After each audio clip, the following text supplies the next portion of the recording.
I have 3 kids, I have a husband, and sometimes I feel like my dance card is full and then I have clients. So, like, I'm always there to be a vessel for, like, emotional energy that feels like it's going out, and I need to recover in aloneness.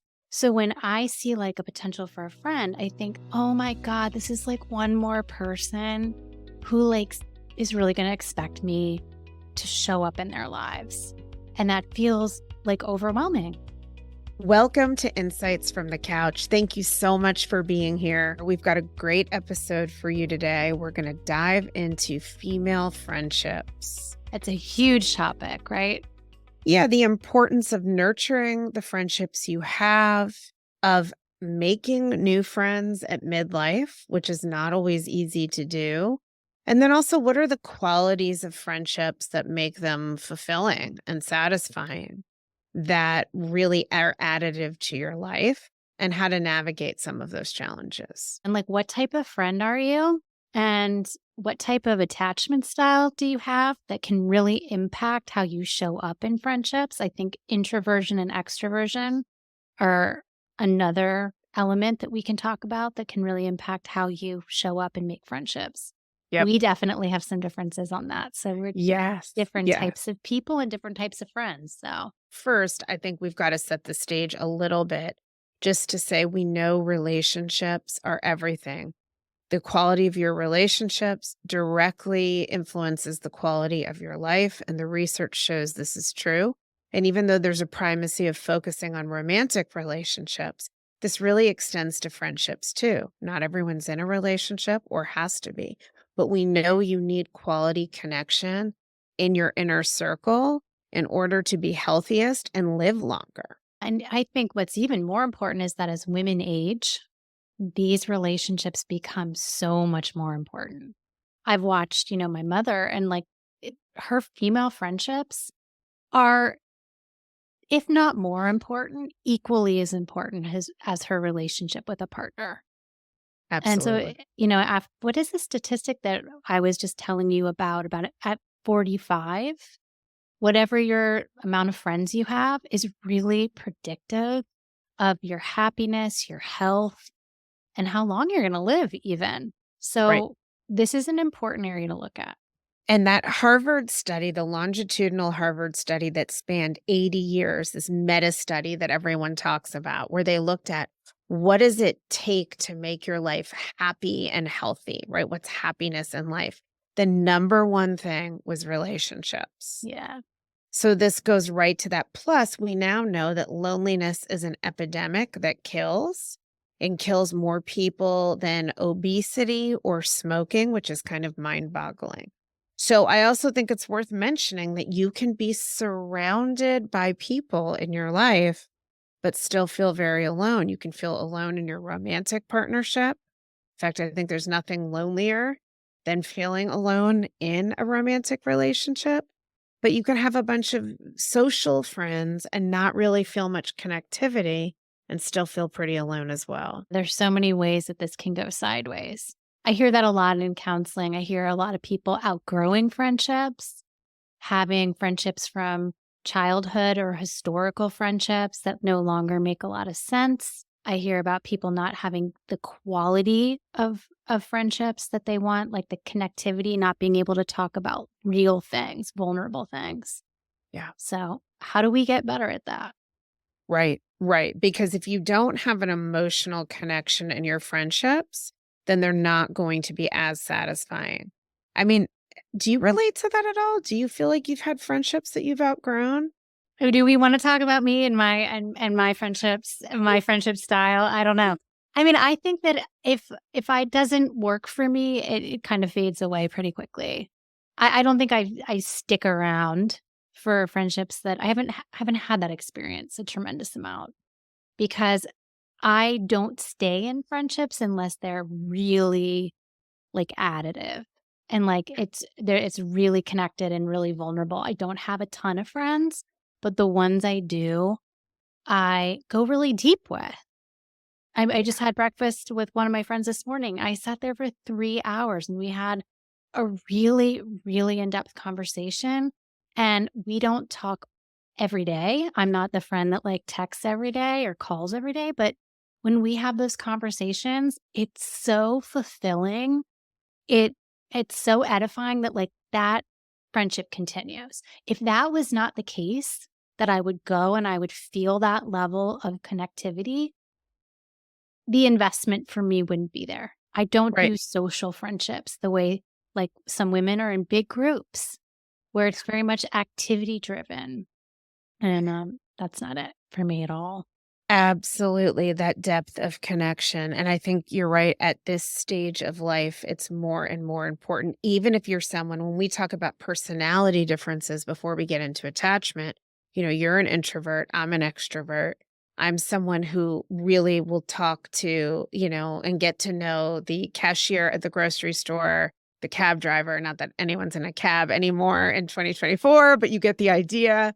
And I'll have And my I, headphones in right, and I'll be like, right. what? Like, please don't talk to me. Like, in the book. Right. So I enjoy that, but I share with you, and I think this is the case of most of the women we've had as clients, and I think our audience will relate to this as well, that you really feel connected when you share vulnerably. And in fact, there's research that shows that there are two things that are pivotal to childhood friendships and how effortlessly they form. And one is just sort of the shared proximity and shared experiences, right? Kids go to school, they go to camp, they play outside. I hope some kids still play I know. outside. And They talk so on video games for right, hours. right. And there's value to that too, Mhm. but they have these shared experiences. And yet the other is that there's a shared vulnerability in childhood. So as adults now, we have to replicate those factors with effort and intentionality because we're not just, rolling down the hall in the dorm and knocking on our friend's door and saying, what's going.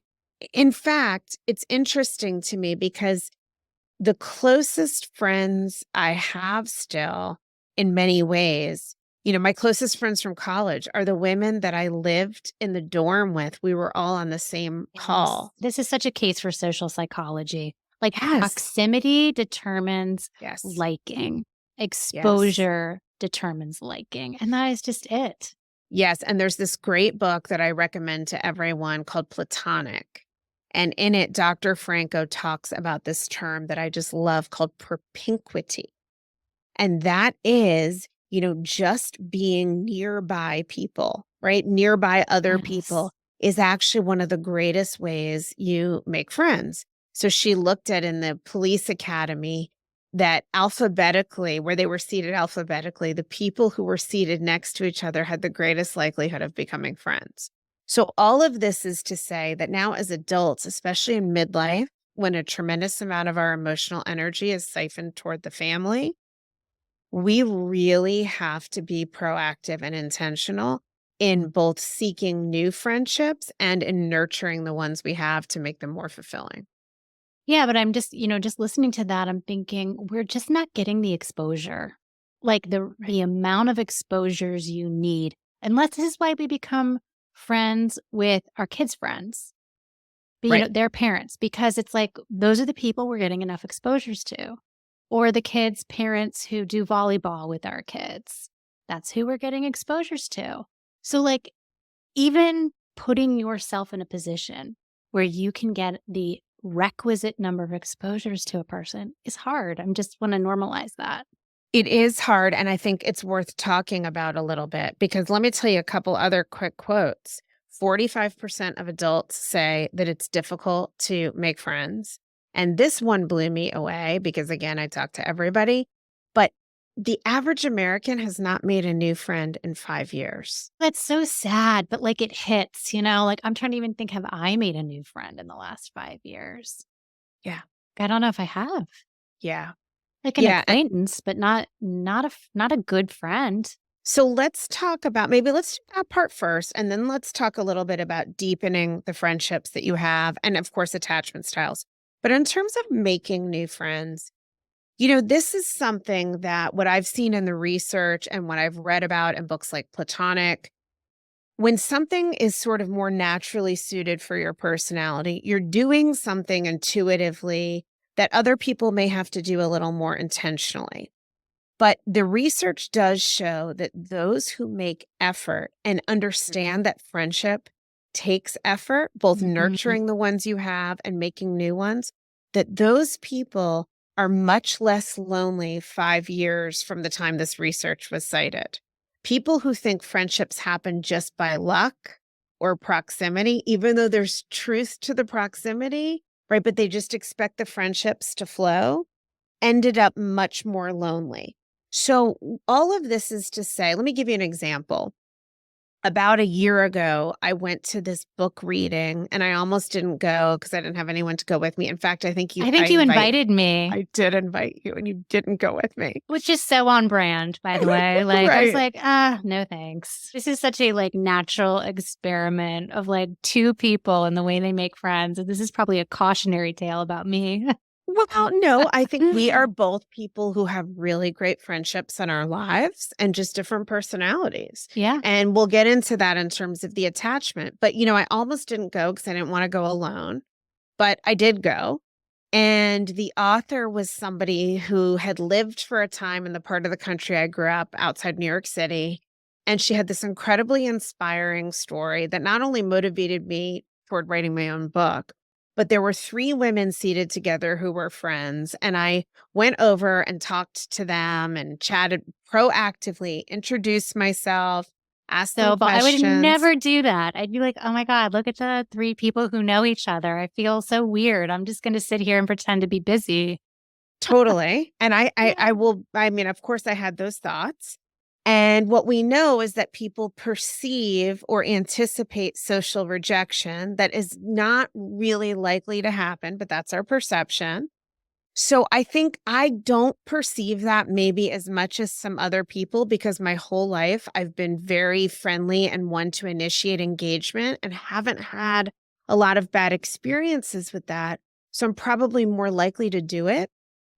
And as a result, and this is just an example, what's the worst that could have happened? They could have been like, in fact, I chatted with somebody the other day at the restaurant and she was like, so looking at me like, why are you talking to me, lady? Yeah. Buzz off.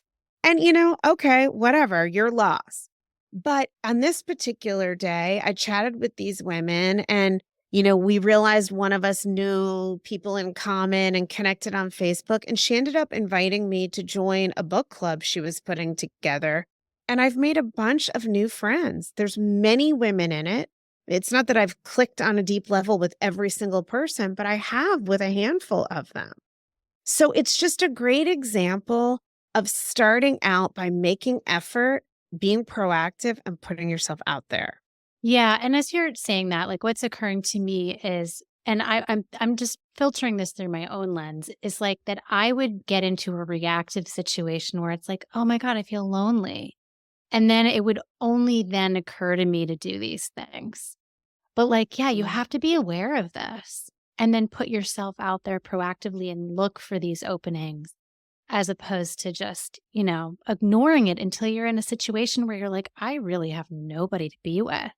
Right. When we know things can happen, your kids leave for college, relationships don't always stay stable with partners. All of a sudden, you need friends. Yeah, and even if you're in a stable relationship, you need friends. It's good Yeah. for your relationship. It's good for you. I think it is the most critical thing. And for anyone who's listening who might say, I don't really care about making new friends. I think the reason I'm bringing this up is that I'm suggesting that even if you don't think you need new friends, you do. Make new friends, keep the old, right? I'm not saying you need to meet 20 new people, but there is something that is so additive and growth oriented about new people who you get to know at this stage of life, not because your kids go to the same Yeah. school or because you go to the same school, or not even because you have the same variables, but because you really connect on a deeper interpersonal level. I mean, you're absolutely right. Can I tell you what's coming up for me? Tell me. Okay. So this is maybe like where the attachment stuff comes in, but Yeah. I, s- ugh, this is so like just honest. I don't know how this is going to come Good. across. No, I let me I hear just it. I see people sometimes as like an emotional responsibility. And I think I have 3 kids, I have a husband, and sometimes I feel like my dance card is full and then I have clients. So like I'm a like always there to be a vessel for like emotional energy that feels like it's going out. And I need to recover in aloneness. So when I see like a potential for a friend, I think, "Oh my god, this is like one more person who is really going to expect me to show up in their lives." And that feels like overwhelming. Yeah. That feels really overwhelming. And then I think, I don't know if I can do it. Like I really just don't know if I have it to give, and then I'm going to like disappoint them. And I have disappointed people. Like, I was, like, disinvited as a bridesmaid for one of my What? college friends. Yeah. She, like, basically told me, "You're not a good friend." She wasn't wrong. She overwhelmed me. She She did. overwhelmed me. She was an intense personality, which I tend to attract because I do play the lower register, so, like, I do need a written invitation for friendship. Like, "Hey, I like you. We're gonna be friends." And I just was like, "Oh, you're Right. kind of overwhelming." And she did disinvite me from her wedding, which was, like, Wow. kind of like, I don't know, maybe a little bit of a relief, but it's still like, like, kinda sucked.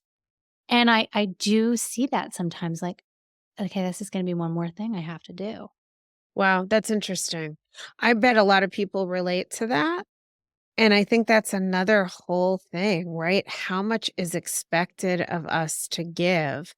Because I would argue that a relationship should be somewhat effortlessly reciprocal in the sense that I don't think in the best relationships you should really have to work hard, to be honest. I don't think anything much should be expected other than you are open-heartedly affectionate and present with me when we're together. I don't think your friends are there to, like, run your life or to be the person that you vent to for hours without permission, you know? I Yeah. but I think good. Yeah. I think some What? people really do expect that. I think some people want that in a friend. They want people who check in on them. They want people who reach out. They want like, "Good morning," emojis. Like, you and I aren't don't roll that way at all. Like, there's No. such permission from each, which is I think is such a nice thing, like, to be in our own lives, but when we're together, we're deeply connected. Yes. And Yes. then and then there's, like, really no pressure. Like, if you can't do something or you're not around, like, Right. fine, go do Right. you. Right. But that's one of the things that's so nice is there's that permission. Yeah. And I think that's what I gravitate toward in friendships. I do not have the time or energy to be proactively popping up in your life on a daily basis. However, if I am your friend, I will care. I will cheer for you when you have Yes. success. I will cry with you when you're sad. I will be there for you when I can, as much as I can. But I think the expectation, I think there's got to be a flexibility with it. And I'm sure you're right that some people do expect that, but most of in fact, all of the friends that I consider close friends, it feels like a natural give and take of, I don't want to be the one who always, I will say this. I have had friendships and I've lost friendships. I've let friendships go because of this, and I would continue to, where I felt like I was the only one who ever made an effort. I Yeah. was the only one who reached out. I was the only one who made plans. And, the basis of friendship really is feeling like you matter to me and I matter to you. Yep. Yeah. And I mean, you know, that's attachment. you said, yeah. And you said something in there about like, I cheer for you. I'm with you when you're sad. I'm like, up when you're up. Not everybody can do that. Like, that's a tension in a lot of friendships with women. I think one of the things that I've seen, and you have daughters and I have a daughter, is especially in young women's relationships, there can be a real competitive thread Yeah. that runs through female friendships. Yep. And, some women do not have the ego strength to be up when you're up I and to agree cheer with you. you. I agree with you, and then you know what I would say? Those are not people I need in my life. That's And painful, though, to see it that part of somebody. it is, and in fact, when I got divorced, there was a friend who I thought was a really good friend. In fact, my divorce showed me a lot about my friendships because there were many people in my world. I theoretically had all these friends. And when I got divorced, I was very quickly replaced with a new wife. And, it's all good. But at that time, this is 20 years ago, it was amazing to me how so many of the friends so quickly and without really a lot of explanation or preamble just sort of attached to the new wife. It was like none of it was really about me and caring about me. Now, obviously, the people who were really my friends stuck with me, but it was a great litmus test for who's here for the friendship, who's here for me authentically, and who's here because, I belong to a certain club or live life a certain way. And you could kind of plug and play anybody in that role. Now, Wow. yeah, it was painful, even though I had to say that most of those friendships were not really additive for me. And so at the end of the day, maybe it was sort of a relief and what was meant to be, but it hurts when it happens. Yeah. And you and I have talked about, like, that's the one thing that can really destabilize a female friendship is I mean, there are many things, right? But I think envy well, I Mhm. mean, obviously, these, like, inflection points like divorce, you can see that some of your faux friends will fall away. But, like, even between women that really care about each other, Yeah, like, too much envy, I mean, it's like an ugly thing to talk about, but it's so true. it's Like, if you true. get too far apart on your trajectories, it becomes excruciating For to be some friends people. for For many s people, many, many, many people. Okay, but I don't know, I just and this is we've talked about this before. I'm not saying you're wrong, I agree with you, it's just not something that has shown up much in my life. I mean, I have been at rock bottom and had friends who were here. I have been here and had friends who were here. I think when it's like a substantive I think when you have people who are more secure in themselves, Yeah. they are able to navigate that. Right, and I think that speaks to your security, like your ego strength, that you are Mm. able to be down here and be friends with people who are way up here, and then it doesn't occur to you. But, like, if you will find you think you're in a great friendship and you hit this patch where, like, there's real disparity between what's happening in your life versus what's happening in another person's life, it can really, like, be a fault line. Yeah. Yeah. And I just want to say to normalize envy and jealousy, it doesn't mean that I wouldn't feel those things. Those are normal human emotions.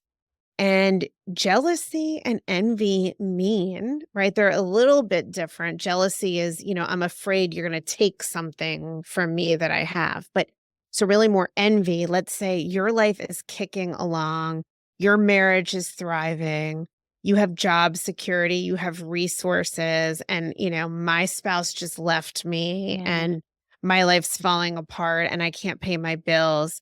It would be tough and only natural to feel some envy. I think the difference when it comes to ego strength and a sense of secure attachment inside is allowing yourself to feel those feelings, to be validating of your own feelings, and to look at, all right, what does this point me to in terms of what I'm needing and wanting, and not to resent the other person. That's the difference. Yeah, I'm just gonna point to, like, tie it into real examples. I can think of 2 types of examples that I've heard that happened in my own life, and then I hear women in counseling. One is young women who aren't getting pregnant when Mm. their friends are getting pregnant, Oof. and that can be excruciating, and they will say, I have to mute my friends on Facebook. Yeah. I can't watch it. I can't look at another baby announcement. I can't go to another Yeah. baby shower." And these are people who love their friends. But suddenly, they are taking a giant step back from their friends, and Yeah. they don't want to, they're just like, it's just too painful. Right. And then another demographic, a woman who's gotten divorced, and she's around women who are got tons of extra money, and she's Yep. like, "I can't go out for drinks anymore. I can't do this. I have no one to be with. Like, nobody understands what I'm doing. I cannot hang out with these people anymore.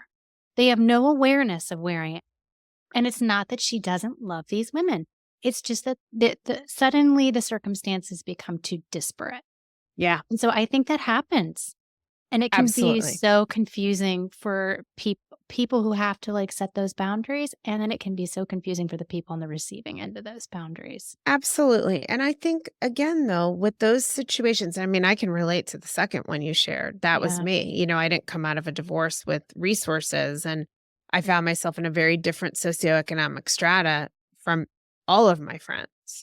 So those things can be hard. I've also seen with clients that they get into the retirement and empty nest phase, and some people are really able to live a very secure life and have a lot of resources, and other people are still having to work.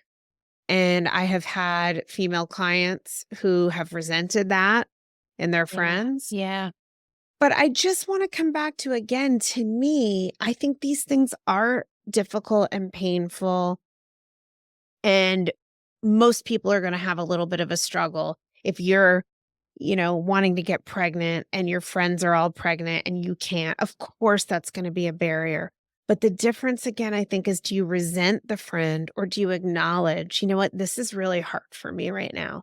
I might need to take a step back because this is just too painful.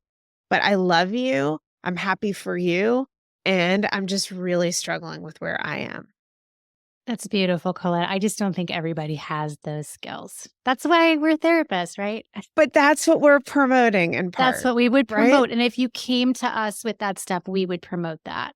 Right. But I think that a lot of people do not come equipped with, like, that level of nuance. It's a little like, I gotta take a big step back from Yeah, this." yeah, and I think that's natural. I'm just suggesting that it's okay and that it doesn't have to be friendship ending. It can be it's self-care to pull back when you need to. Exactly. So let's Exactly. talk a little bit about, attachment styles because I think that's interesting. Which one am I? Well, what do you think? We talked about this a little bit. I think I'm secure in a lot of ways, but I tend towards avoidance. I think that there's an avoidant core to me that intimacy can be overwhelming. I Yeah. can want to seek space. And I don't think it's like a pathological thing. It's just a tendency towards I have to really protect how I recharge and my own sanity. And it's like I think that with me and boundaries,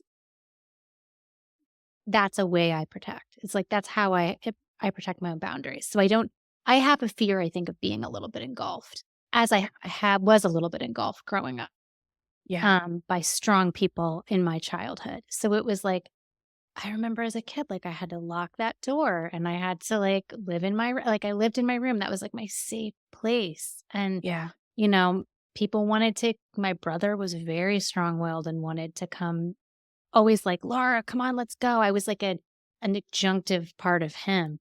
And then I had a really strong mom too. So it was protecting myself a lot from engulfment, and I still do. I have strong people in my life still. And it's like, ugh, I need space. I need more space.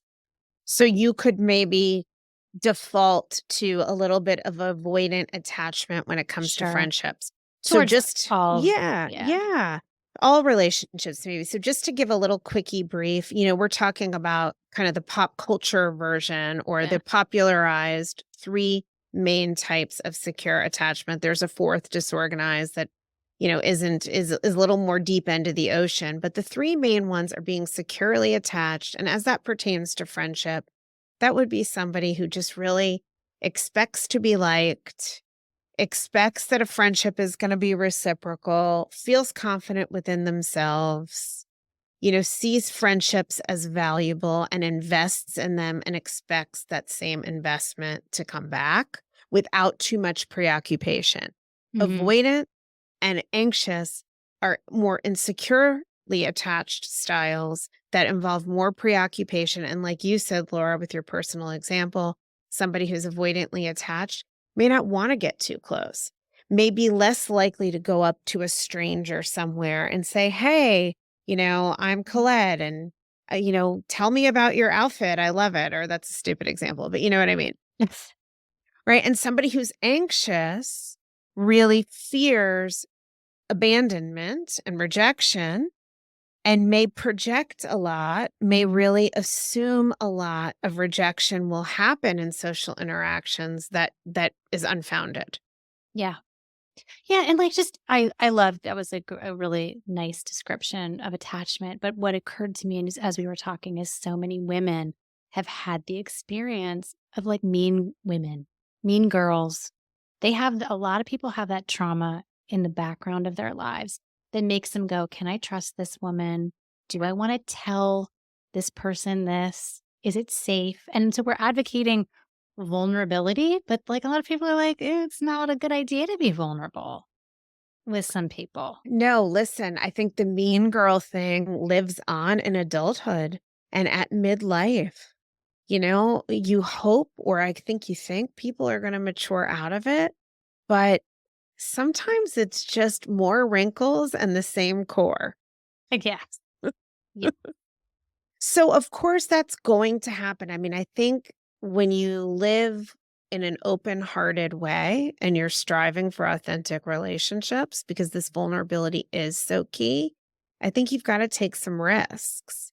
And of course, if you're vulnerable with a friend and they don't reciprocate, I mean, let me just digress for 1 second. I have a friend I can think of whom I love. However, whenever I'm with her, she does not open up with any depth. She doesn't share about her life. It's all very surface level. She wants to hear about my life and I share, but I don't ever get that back. And I don't think that has anything to do with me. That's her own way, is my sense. I think she really loves me, but that's her own way of being in friendships and being in the world, is to keep kind of a wall up to her private protected self.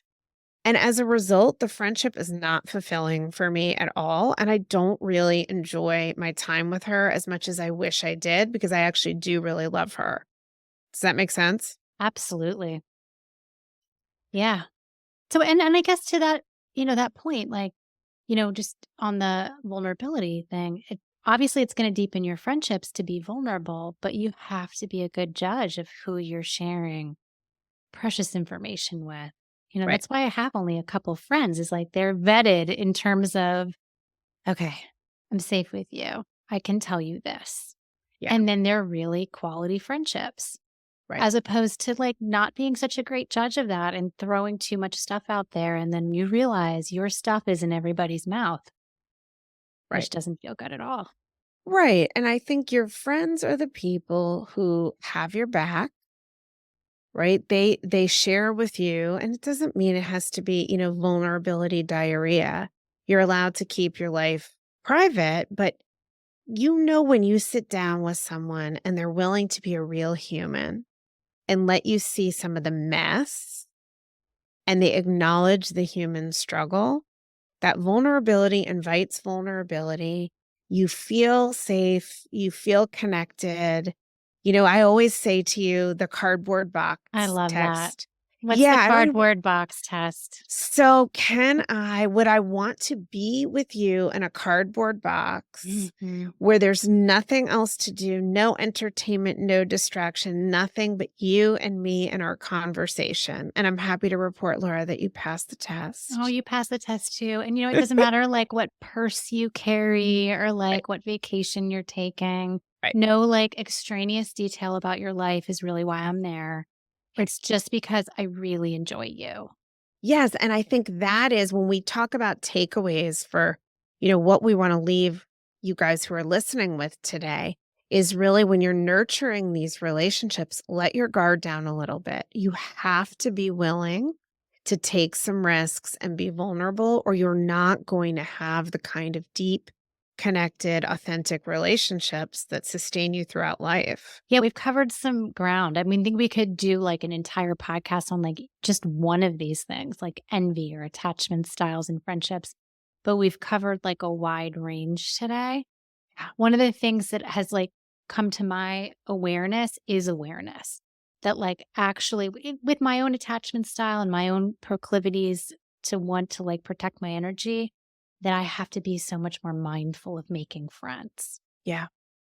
And maybe that's something that everybody needs to hear, like, Yeah.